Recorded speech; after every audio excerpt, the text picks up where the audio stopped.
მაიკო, აბა, მოგვიყევი. გაპრობლემები გაქვს.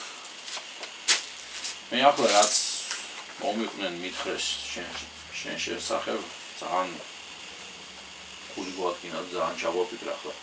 ასეთი ანგელოზივი გოგო ასეთ დღეში ხარ და სამწუხაროა, რომ არც დენი გაქვთ, არც შუქი გაქვთ, სოციალურად აუცველი ხარ. მე ყველაზე მეტად მაიკო შენი გვარის სამადაშვილი, მაია სამადაშვილი, აზალდევის რაიონში მაცხოვრებელი ასეთ დღეში, ნამდვილად არ მეგონა რომ იქნებოდი. სამწუხარო არის. სამწუხარო არის. არც ახლა. სიტყვები არ ყოფნის და. მოგეწონა რა. შენ თვითონ მომიყვე. აი და პრობლემები არის, ვიცი რომ მუშაობდი, სამსახური დაკარგე და დღეს ასეთ დღეში ხარ. ეტლის მეშვეობით გადაადგილდები და სოციალური დახმარებაც მოგიხსნეს. სამწუხაროა, მაგრამ ვიცი რომ გიჭირს ახლა, გიჭირს საუბარი, მაგრამ რაღაცნაირად იქნებ. მოახერხო და ერთი-ორი სიტყვა გითხრა და შემდგომ დედა შეინც დაგვეხმარება საქმეში რომ გავერკვიოთ საბოლოოდ და რაღაცა ეს დახმარება რაღაცნაირად მოახერხოთ, რომ სულ მცირე ეს სოციალური დახმარება მაინც აღიდგინოთ და სოციალური დახმარება ისევ და ისევ მოგეცეთ. მცირედი შვება იქნება ამ ეტაპზე, მაგრამ მომავალისთვის მე ალბათ უფრო მეტად შევძლოთ დახმარებას თუ გავიმარჯვებთ ჯერჯერობით. აი ამით შემოვიფარგლებით, რომ სოციალური დახმარების აღდგენაზე ვიბრძოლებთ ამ უახლოეს პერიოდში. ამ მაიკო, ბორის თქვით რომ ვიცი რომ გიჭირს, მაგრამ ხო და ძალიან ბევრია მოსაყოლი. ვარჯობია დედა რო ილაპარაკოს, იმიტომ რომ ქართულად რაღაც. კი, ნამდვილად მიჭირს. ხომარ ხო, კი ბატონო. უბრალოდ ჩვენი პრობლემა იმდენია, რომ საიდან დაიწყო ამის ავადმყოფობა, საიდან მოდის ჯერ მარტო მუშაობდა სამსახურში, ისეთ სამსახურში, სადაც სად მუშაობდა? კაზინო აჭარაში, აჭარა-ბეთი ასე ქვია მგონი, ხო? თუ რა კაზინო აჭარა. კაზინო აჭარა. ნუ ფაქტიურად 6 წელი. ასე იყო, მუშაობდა იქ. მე მგონი კარგი თანამშრომელი იყო, ნორმალური, ასე მგონია. ხო, ნუ დაიწყო რაღაცა ელისტკიბილი პატარა რაღაცა ესე ეგონა გაციებული იყო რაღაცა ასე ისე და სამსახურში ხო ესეთი პირობებიც იყო რომ ღამის თევები თუ რაღაცა სმენები რაღაცა ვერ უწყობდა ხელს ისე თავის თავს რომ წასულიყო იქიდან წარამარა მისულიყო გაესინჯა ანუ რაღაცა ჭირდებოდა ამაზე ხო ან პოლიკლინიკაში ან სადღაც და ვერ ახერხებდა ყოველთვის მაგრამ ნუ ჩვენ როცა შეგვეძლოდა მივედით დასადგენად დიაგნოზით რო აჭირდა და როგორ იყო გამოჩნდა რომ რაღაცა უფრო რთულად იყო საქმე. ნუ რაღაცა ასე, მაგრამ ეს გავიგეთ უკვე გვიან. რთულად, იმიტომ რომ ჩვენ იმის გამო რომ სამსახურიდან ვერ ეწყობოდა ხელი რომ ეარა ყოველთვის და ემოწმებინა თავისთავად ხშირად მიუხედავად იმისა რომ სადაზღვეო კომპანიაში იყო სადღაც ეს იყო კურაციო იყო ასეთი სადაზღვეო იქ რამდენჯერმე იყო მისული და ხმა ეკარგებოდა სამსახურში ხშირად ამ სამსახურში ხმის დაკარგვის გამო ფაქტიურად დააწერეს ერთად. აი მე შეიძლება სხვა თანამდებობაზე გადაეყვანოთ რაღაცნაირად ხელში. ახლა ეს კომპიუტერთანაც იჯდა იქაც იყო მისი სამუშაო და ალბათ დარბაზშიც ხო ნუ როგორ იყო მაგრამ ყოველ შემთხვევაში ახლა თავის საქმეს მაინც აკეთებდა ხო რაც გასაკეთებელი იყო ხო და ნუ ეს რახან ხმა დაეკარგა ამას შედარებით და ეს წათმეულივით ქონდა რაღაცა ხმა ცოტა ისე უთხრეს რომ და წახვიდე სამსახურიდან დაეწერა განცხადება, დააწერინეს განცხადება, რომ დაწერე განცხადება, ვიტომ შეინებით მიდიხარ, არ გინდა დედიეს თქვა, მე მაგრამ ესია და რა ვქნა მე. ხო. სამწუხაროა, მაგრამ ასია და რა ვქნა. სამწუხაროა. ხო, და ამ განცხადების საფუძველზე წამოვიდა. თუ ფაქტობრივად მე რომ მკითხოთ, შეიძლებოდა თქვა სამსახურში მაინც ევლო და ნელა-ნელა შეეწყოთ ხელი იმნაირად, რომ თან გამოეკვლია ნორმალურად, ხო? თან ემკურნალა, ალბათ შეიძლებოდა. ან ასეთი რა აჭირდათ იქ რომ ელემენტარული დახმარების. ხო, აი ძალიან გული დამწყდა იმაზე, რომ იქიდან არანაირი დახმარება მართლა არანაირი აბსოლუტურად იყო რამოდენიმე ადამიანი, რომელიც მართლა დაეხმარა იყო, ეს ცალკეულ ადამიანებზე ვაბობთ 3-4 ადამიანის ეთები, მართლა დაეხმარა იყო, ეს თვითონ ინდივიდუალურად რაღაც იყო. და რა ვიცი იმედიც ჰქონდა თვითონ სამსახურში იყვნენ ადამიანები, რომლებიც იყო ძალიან ახლო იმათთან, ძალიან კარგად და რა ვიცი მგონი შეიძლებოდა იქიდან რაღაცის გაკეთება, მაგრამ ფაქტურად ჩვენ არაფერს არ დაგვეხმარა. ჩვენ ამ სამსახურიდან გამოშვების შემდეგ კვლევები შეჩერდა. იმიტომ რომ ბოლომდე ვერ მივიდა საქმე, ხო, ვერ გავიგეთ რა ჭირდა. ხო, და როცა დავიწყეთ ონკოლოგიურში უკვე კვლევა, აი იმ პერიოდში ჩვენ აღარ ქონდა სახსრები ფაქტურად ფული, რომ რით გამოგვეკვლია, რა გაგვეკეთებინა. ფაქტურად მარტო ამის ფული იყო, ამის ხელფასი იყო ოჯახში. იმიტომ რომ მას ძმა და მამა გარდაეცვალა მანამდე, 2-3 წლით ადრე მანამდე და ну, რა უნდა ეკნა ახლა ამას მარტოკა, ხო, აგის შვილი ყავს გაზაზრდელი კიდევ აგ 16 წლისაა ბიჭი. იმასაც უმამოც ზრდის. და ხო და ის და ამის ესე იგი შეჩერდა ფაქტურად ჩვენი მკურნალობა. ჩვენ რაც შეგვეძლო იმას, რასაც ვყიდულობდით წამალს, იმასაც ვეღარ ვყიდულობდით და ამაზე ვამოხმე. აი მერიდან დახმარება. მერიდან კი ამას ვამოხმე ახლა. მე მივმართე ნაციონალები, როგორც ქვია ესე, რა თქმა უნდა, მე მაგათთან აი ახლო ვიყავი, ასე მგონია თითქოს იქ ვიყავი. ასე მეგონა რომ ოჯახივით იყო ეს ჩვენთვის, ყველასთვის ეს ხალხი და დაგვეხმარებოდნენ. ну ერთადერთი 140 ლარი, რომელიც რომ მაგათ გაიღეს ჩვენს დასახმარებლად, 40 ლარი ერთი იყო, რომ ის მარდალიაშვილი, რომელიც ონკოლოგიურის იმაში იყო, այդ პირველ სამშობლო სახლში იყვნენ ხოლმე ესენი, მაგ გადაიხადეს 40 ლარი და 100 ლარი. ფაქტობრივად 140 ლარი ერთი იყო და 80 ლარი მეორე, რომელიც ბიოპსია გაკეთდა. აი ეს იყო მხოლოდ, მეტი არაფერი აბსოლუტურად. და ეხა არ არის არანაირი დახმარება, არავის არ გაუწევია თქვენთვის? აბსოლუტურად არაფერი, აბსოლუტურად. შუქი რატო არა? შუქი არა გვაქვს შვილო 2008 წლიდან, დაჟე მაშინ ჩემი მეუღლე რო გარდაიცვალა, იმ დროს ჩვენ 250 ლარამდე იყო რაღაცა დავალიანება და იმას ვიხდიდით გადანაწილებით თვეში 20 ლარი. და სოციალური თუ აი სოციალური ჩვენ მოგვივიდა 1 ივლისიდან იყო თუ ივნისიდან. ეს იყო, ეს რო უკვე ლოგინად ჩამივარდა უკვე მერე, რო შეხედეს რომ აღარ მუშაობდა არაფერი და მე რომ მიმართე ამ ნაციონალებს და ეს მე რო უარესად გაგვიუარეს და უпростоრად მდგომარეობა. და მოგძანდა ერთი ქალბატონი, რომელმაც სახლში კენა დაგირეკა. და ეხა არა გაქვთ ესე იგი სოციალური დახმარება, არანაირი დახმარება მოგიხსნეს თუ როგორ არის? აბსოლუტურად არაფერი გეტყვით მაგას. ეს უბრალოდ ჩვენ ასეთი რაღაცა გავაკეთეთ.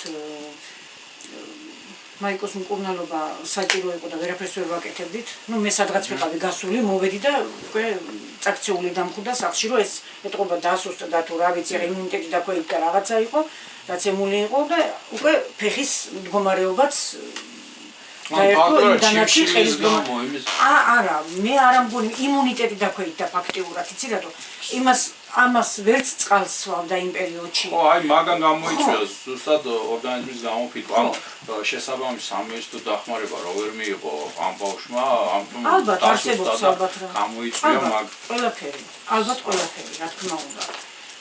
ხან ნერვულობა შეხვდებოდა ახლა იქ სამსახური დაკარგა, დღეს სამსახური დაკარგა. აი მე გმინდოდა მე თქო ზუსტად რომ ყველაზე ძალიან მაგაზე ინერვიულა. სამსახური დაკარგა, არანაირი კაპიკი არ საიდან. ბავშვი ყავს ამხელა ჯერ მარტო. იმას ხო უნდა შეინახო ბავშვი სკოლაში დადი ჩააწვათ მარტო ხო დედა. რო აგერ გავიცინე. ხო და შემდეგ ჩვენ გადავიღეთ სურათები ფეხზეც, დაგვიდგინეთ ძვლის დაავადება, ვითომ ძვლის ტუბერკულოზი რაღაც იყო. ხო, მე ახლა ეს სხვა დანარჩენი კიდევ ყელზე რაღაცა პაპილომებივით, ну არ ვიცით, ახლა დღესაც ჩემთვის დაუდგენელია მგონი, მაგრამ ისე ონკოლოგიას ეკუთვნის. აი, როდესაც გაუკეთდა, რა დაადგინა იქ? ხელთან დაკავშირებით. ოპერაცია რა დაადგინა, ეს არის როგორც აი ძვლის ტუბერკულოზი ხო დადგინდა. და შესაძლებელია რომ ვითომ იქიდან იყოს გამოწვეული ან პირიქით იქიდან ის დაბლა რაღაცა ინფექცია და ასე დადგინდა. ტუბერკულოზი ახლა გამკურნებადი არ არის და ხო და ფაქტურად ჩვენ ვიცით ვითომ განიკურნა. ну ეს უნკურნალეს და ეს ჩამთავრდა ეს ხრატვე.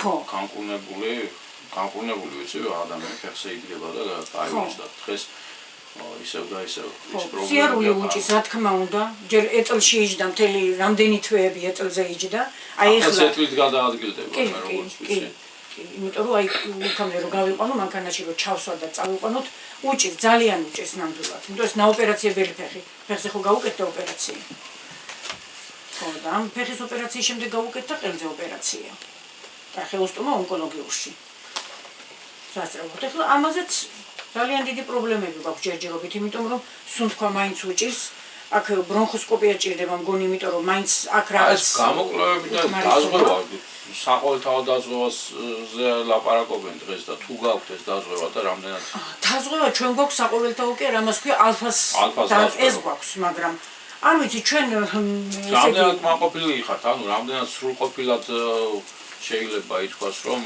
თქვენ სამეცნიერო დახმარებას ღებულობთ ანუ ხო აი ხო მე მაგაზე რას მოგახსენებთ 21 პოლიკლინიკა რომელიც არის ლოტკინზე ჩვენ ერთხელაც არ მივსულვართ ამასაც გეტყვი მხოლოდ დღეს ვიყავი ასული მე მარტო მხოლოდ რატო და აი ჯერ მარტო ჩემთვის ტრანსპორტირება ძნელი აქედან იქ წავიყვანო აქვე ახლო არის პირველი სამშობლოს სახლი სადაც ასე ქვია იქ რაც არის ეს საშუალება რომ გამოვიკვლიოთ რაღაცა არის ყველანაირი საშუალება ექიმები ნუ პოლიკლინიკა თუ კლინიკა რაღაც ყველანაირი საავადმყოფო სადაც შეიძლება ეს კვლევა ჩაატარონ და ანუ თქვენ უნდა ჩაყიდეთ ტერიტორიულად შორს. მე ეტელზე რო დავსვა, იმითით შემიძლია ვთქვათ მე მე რამე შეიძლება ამას ძალიან არ უნდა ეტელზე ჯდომა. ძალიან აი იძახის დედი არ დამანახო ეტლი, მაგრამ აი მე რას ვამბობ რომ მე ლოჩიზე ვერ წავალ. მე არც ტაქსის ფულები მაქვს მართლა. აღარც მეუღლე მყავს და შვილი რომ იმათ ჩვენ გვატარონ მანქანებით და ვიღაცას თხოვონ წაგვიყვანეთ სამეზობლოში. ყოველთვის მეუბნებიან როცა გინდოდეს მარინა მაგდროს წაგაყვანინებ კი მესმის მაგრამ მე ვწვენე ვერ მაგრამ მეზობლებში წახა მე როგორც ვიცი უმეტესობა სოციალურად გაჭირვებული არის და ბევრ სამსახური არა აქვს და თავისი გაჭირვება აქვს ახლა ხო კი ადამიანური გვერდში დაგიდგებიან და რაღაცა პატარა ხელს გაგიმართავენ მაგრამ ნუ იმათაც თავის პრობლემები აქვს მე სამეზობლოში მეზობლები რო ამყოლოდნენ ჩემი შვილი დღეს ცოცხალი არ მეყოლებოდა ამასაც ამან გაატანია ძალიან დიდი დახმარება აი სამეზობლოში აუკრიფეს თანხა რა მინდა თქვა მაშინ ეს ვიძახი შარშან აი ზაფხულის პერიოდში მთელი 4 თვე რა ვიცი მაგათ შეგვინახეს და ეხლაც ხან რა ნუ არის ასეთი რაღაც დახმარება ჩვენთან ესეთები არიან ჩვენი მეზობლები რა მინდა თქვა და მე ამას ერთ გადავიხდი მე არ ვიცი ერთი ჩემი შვილი დამაყენებინა ფეხზე ხო და აი დღესდღეობით მე რა უნდა ვქნა მე 21 პოლიკლინიკაში ნამდვილად ვერ ვატარებ ძალიან მინდა ბევრი რამე აქვს გასაკეთებელი გამოსაკვლევი იმიტომ რომ აგე უკვე რამდენი თვეა შულო სისხლის ანალიზიც გასაკეთებელი აქვს ეს ბრონხოსკოპია მე დღეს ვიყავი ჩვენ წასულები ონკოლოგიურში და იქაც ვერაფერი ვერ გავაკეთებთ იმათ გავაგზავნეს ალბათ სადაზღვევოში რომ იქ საგარანტიო ის რაღაც ფურცელი რომ ეს ნამდვილად რომ დასაბუთება იმისი რომ ისინი ჩვენ გვაფინანსებენ ეს უნდა მოგვიტანო წავედი იქ რომ მივედი ეს ინფექციური ეზოში რომ არის მანდ არის ეს ალფას ცენტრალური ყოფილა მგონი მან ვიყავი და მაგათ გამაგზავნეს 21 პოლიკლინიკაში მეთქი იქ რა მინდა იქ არის სადაზღვევოდან ერთ-ერთი ქალბატონი ვიღაც არ ვიცი მე ვინ არის ეს ნანა ჯაში მგონი სწორად ვამბობთ რა გვარი იყო შვილო დღეს იყო გვარი რაღაცა ნანა ნუ არ ვიცი სადაზღვევოში ხო და ის გეტყვით ის დაგაკვალიანებთო და შესაძლებელია რომ თქვენ სადაც გინდათ იქ არ გაგაკეთებინოთ აი ეს ფიბროლარინგოეხოსკოპია ხო უნდა ამას ბრონხოსკოპია ეს რაღაცა არა ამას ხო მაგრამ უნდა ახლა ხო და რა უნდა 21 პოლიკლინიკაში ამას ვინ გამიკეთებს გეკითხებით ვინ გამიკეთებს როცა ეს იყო მძიმე ავადმყოფი ფაქტიურად ვინ გაუკეთებდა ამას ეს სადაც გაკეთდა ონკოლოგიურში ამის ტრახეოსტომა სადაც გაკეთდა იქ ერთხელ ჩახედეს ორჯერ სამჯერ რამდენჯერ შეამოწმეს მან ფაქტიურად იქ არიან მაგისი მკურნალი ექიმები და ვინც იცის რა მდგომარეობაა მაშინ და თავისთავად აბა ისევ იმავდა შეამოწმოს ასე არ არის ასე მგონია მე ხო ასე არის და ხო და ხვალე რა პასუხს ავიღებ არ ვიცი ნუ ასე მითხრეს იქ უნდა მივიდე და რას გეტყვიან ისინიო და მე იქ თუ უარს მივიღებ მე კარგი პასუხი იყოს და რეალური პასუხი იყოს მაგრამ აშკარა არის რომ ფაქტიურად სამეცნიერო უზრუნველყოფა ნული არის ამას. ნული ნამდვილად და თანაც ახლა ჩვენ გვინდა მთლიანად მის გამოკვლევასთან დაკავშირებით რა ხდება ახლა ეს გამოკვლევა გასაგებია მაგრამ გამოიკვლიეს და მკურნალობა ჭირდება და მკურნალობასთან დაკავშირებით სწავლებს წამლები რით უნდა ვიყიდო საქმეც მაგაშია. ალფა სადაზღვეო, ალფა კარგი მესმისეს სადაზღვეო, მაგრამ მე ფაქტურად რით უნდა ვიყიდო ჩემ შვილს წამალი, როცა 24 ლარი დედასაც და შვილსაც მასე მისცეს. თვითონ თავის შვილს 24 ლარი მისცეს თვეში. 24 ლარი პურს ვერ იყიდის და ხო და იქ რო შედან თანამდებობის პირები მე ამასაც ვიყვი და არც არავის მეშინია მაგისი და ტყუილს ვარ ვამბობ 2600-ები და ისინი რომ არის ის 600-ები მოიკლონ და ხალხს გაუნაწილონ და მისცენ ამას ვიტყვი მე იმიტომ 24 ლარით მე რა უნდა გავაკეთო იმითი პური ვიყიდო წყალი ვიყიდო და წამალი ვიყიდო თუ გადასახადი მე რომ მქონდეს ახლა დენი და შუქი რომელიც არ ისა დენი და ის გაზი რა უნდა რით უნდა გადავიხადო კიდეც რომ მქონდეს აი წარმოდგენა არ მაქვს ვერანაირად ახლა ჩვენც ვამზადებთ პროექტი არის იმედია გაითვალისწინებენ ზუსტად სოციალურად დაუცველი ადამიანებისათვის ყველა ვინც მუშაობს ხელფასიდან 1 ლარი სიმბოლურია მაგრამ ის 1 ლარი მათთვის იყოს გადახდილი ანუ პირდაპირ ხელფასებიდან მოხდეს დაკვითვა ამ 1 ლარის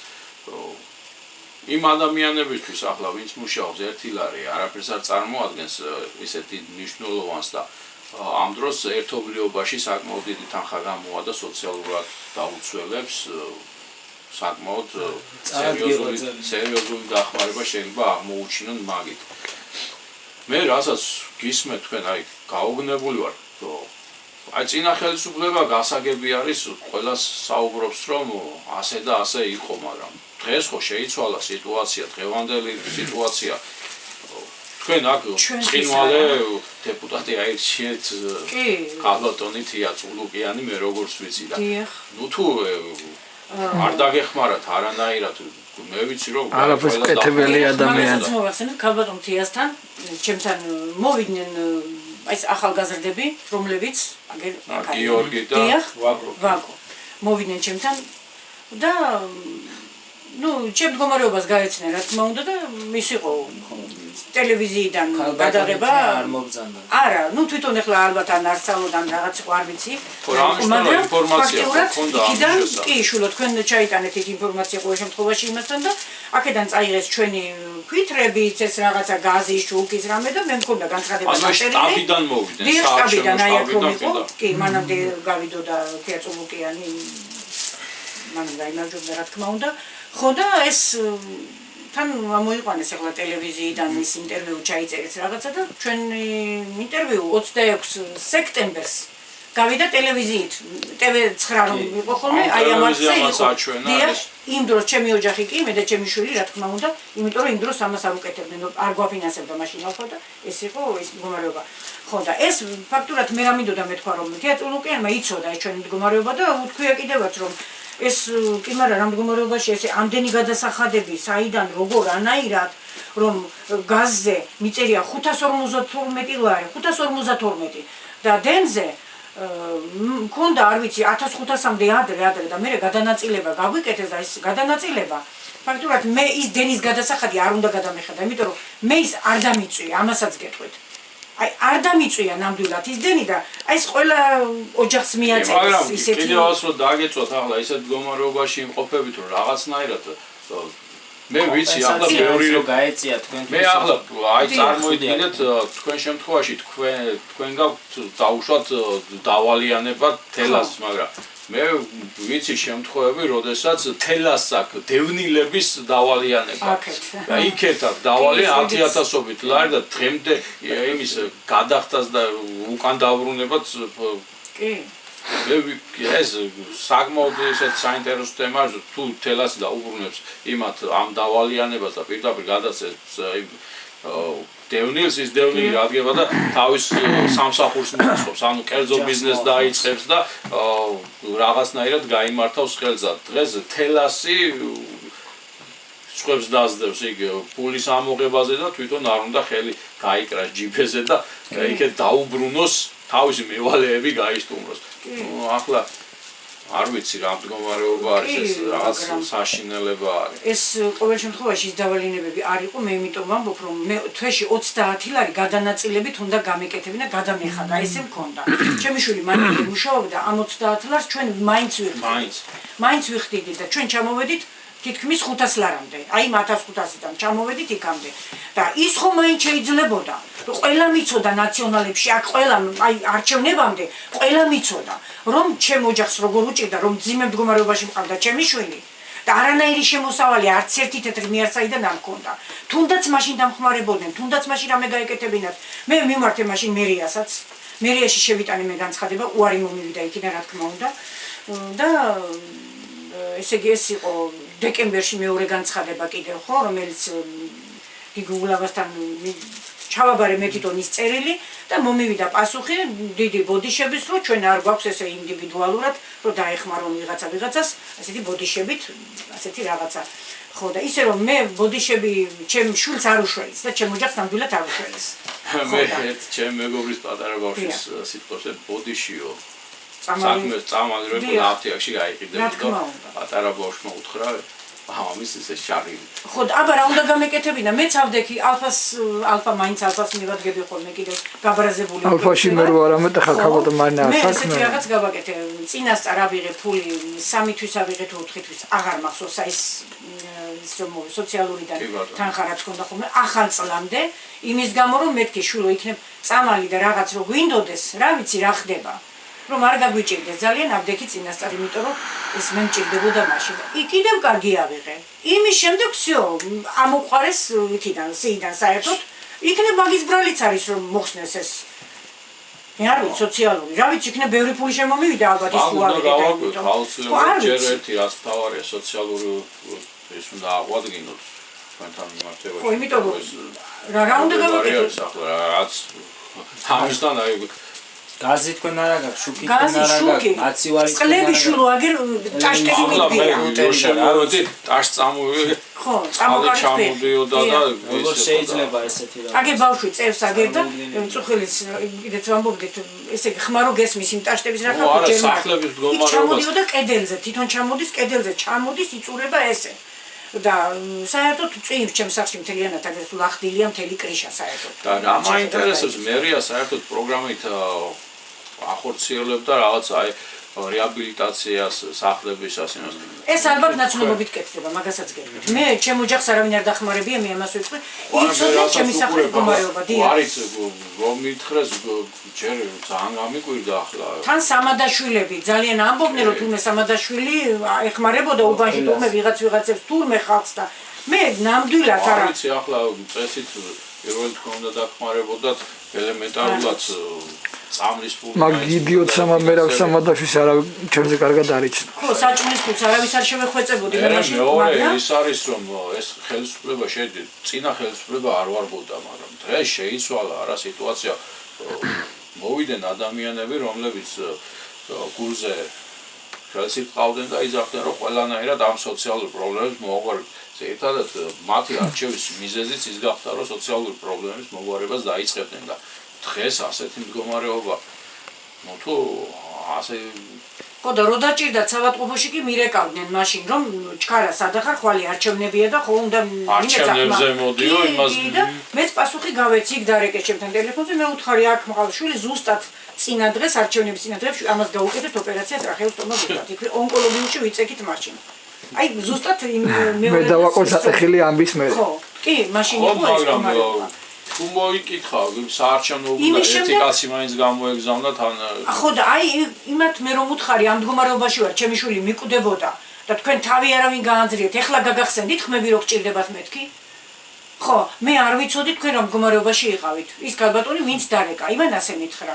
როგორ ყველა მიცოდა იქ როგორ არ იცოდნენ ძალიან კარგად იცოდნენ ყველამ დაინახა და იქ იყო ახლა ერთი-ორი ადამიანი რომელიც იყო ნუ ნორმალური ადამიანები მაგრამ ახლა იმათ ეგონათ მე ვიღაცა მეხმარებოდა ნუ რაღაცა იყო მაგრამ ფაქტიურად ჩვენ არავინ არ დაგხმარებია მაგას რა მნიშვნელობა აქვს ვიღაცა ღმერთმა ბევრი ადამიანი დაგეხმაროთ და კი მან თავისი გააკეთოს თავისი შესაძლებლობის მიხედვით რაღაცა ერთი აგური დადოს იმ დახმარებაზე რაც შეუძლია რომ გაწიოს და ფაქტი არის ახლა რაც საჭედო. ის ფურცელი ხო დარჩა იქ ლუკიანთან მან დრომიდო. აი მე ფურცელი რა ისე მაინც საწავდა ის ქვითრები ხო მათ წაიღეს. კი, ის ქვითრები ასლები ახლა აქ ეს ქვითრები რო ასლები გააქვთ. იგივე რაც იმათ წაიღეს, ის შეკრა აი ესე რომ არის აგენტული. იგივე მიდევს აქ, რომელიც იმათ კიდევ კარგი შეგინახია. ხო და იმასაც აგერ წარმოვადგენ რაც იქნება.